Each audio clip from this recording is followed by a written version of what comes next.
जनप्रतिनिधि का उसको पूरा कर पा रहे हैं? देखिए, जनप्रतिनिधि को जनता अपना प्रतिनिधि इसीलिए चुनती है कि वो उनकी समस्याओं, उनकी छोटे बड़े विषयों के समाधान को लेकर के काम करे। और मुझे अत्यंत प्रसन्नता है कि मुझ में विश्वास रखते हुए, मुझ पे भरोसा करके इतने सारे लोग अपने छोटे छोटे विषयों को लेकर के, अपने से संबद्ध विषयों को लेकर के आकर के यहाँ चर्चा करते हैं।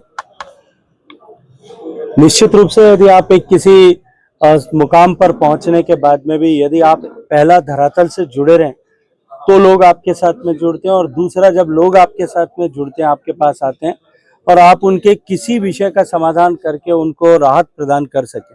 विषय बहुत छोटा सा भी हो सकता है और बड़ा विषय भी हो सकता है, यदि आप उनको राहत दे पाते हैं तो निश्चित ही दिल को बहुत प्रसन्नता और सुकून मिलता है। सर, राहुल गांधी कार्यकर्ताओं को उतना ही सम्मान देते हैं जिस प्रकार प्रधानमंत्री नरेंद्र मोदी भी कहते हैं कार्यकर्ता रीढ़ की हड्डी होते हैं, क्या उसी बात को ध्यान में हर कार्यकर्ता को अच्छे से सुनते हैं? नहीं तो करना ही है तो धर्म है यार, कार्यकर्ताओं ने मुझे बनाया है, मैंने कोई उनको थोड़ी बनाया है। सर, राहुल गांधी ने ट्वीट किया है कि जो है रुपए डॉलर के मुकाबले गिर रहा है और यही महंगाई की शुरुआत है।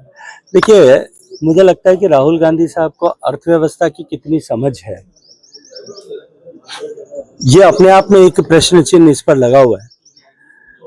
रुपया डॉलर के मुकाबले कमजोर है। जिस तरह की परिस्थितियां ग्लोबल सिनेरियो है अभी, जिस तरह का जियो टर्बुलेंस विश्व में है, जिस तरह की उथल पुथल इस वर्तमान परिस्थिति में मिडिल ईस्ट के वॉर के समय में बनी हुई है, जहां एक तरफ सोने की प्राइसेस कंटिन्यूस कम हो रही है। थोड़े से दिन पहले राहुल गांधी जी सोने को लेकर के चिंता व्यक्त कर रहे थे, अभी रुपये को लेकर के चिंता व्यक्त कर रहे हैं। और राहुल गांधी जी को पहले अपने गिरेबान में झांक करके देखना चाहिए। भारत में थोक महंगाई की दर दुनिया में सबसे कम है, पूरे विश्व में।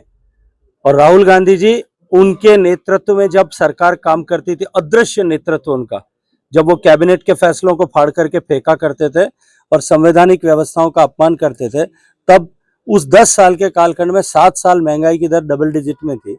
जो डबल डिजिट वाले 2% की महंगाई पे प्रश्न चिन्ह खड़े करें, तब उनकी बुद्धिमत्ता पे प्रश्न चिन्ह जनता खड़ा करे।